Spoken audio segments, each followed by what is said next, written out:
Patuloy protesta laban sa administrasyon. Nakabantay rin ng publiko sa hanay ng militar kung sila ba'y mananatiling tapat sa saligang batas.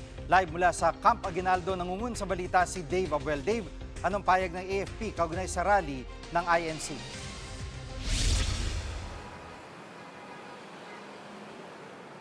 Jiggy, patuloy na nakabantay ang Armed Forces of the Philippines sa isinasagawang kilos protesta sa EDSA People Power Monument.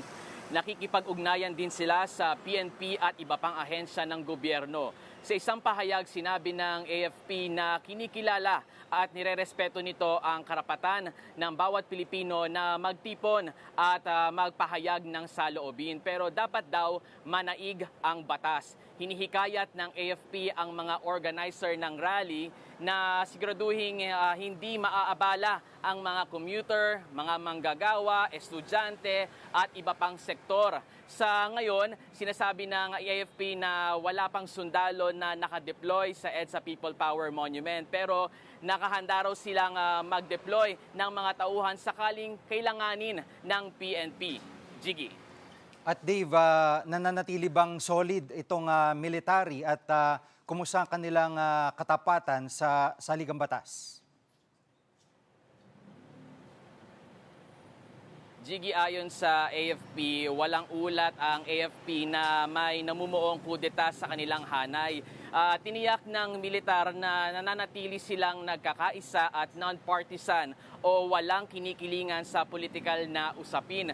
Dati na ring iginiit ng palasyo na hindi kailangan ng loyalty check sa hanay ng militar. Narito ang pahayag mula sa AFP. We assure the public po that at this point in time, buo po ang inyong AFP. We are united, we remain professional po. At Dave, anong pahayag ng PNP kaugnay dito sa nangyayaring rally?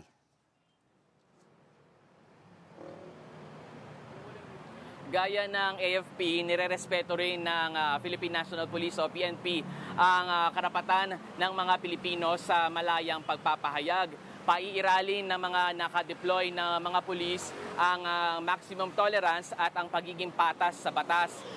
Panawagan ng PNP sa mga kalahok sa protesta na panatilihin ang kapayapaan at sumunod sa traffic advisories sa mga kalsadang apektado ng protesta. Patuloy naman ang pagbabantay ng PNP sa kilos protesta. Narito ang pahayag ni PNP spokesperson Alan Reyco.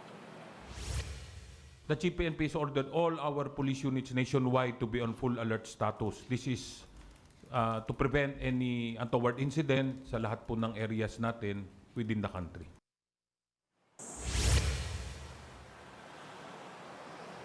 Yan muna ang latest. Balik sa iyo, Jiggy. Yan ang ulat ni Dave Abuel live mula sa Camp Aguinaldo.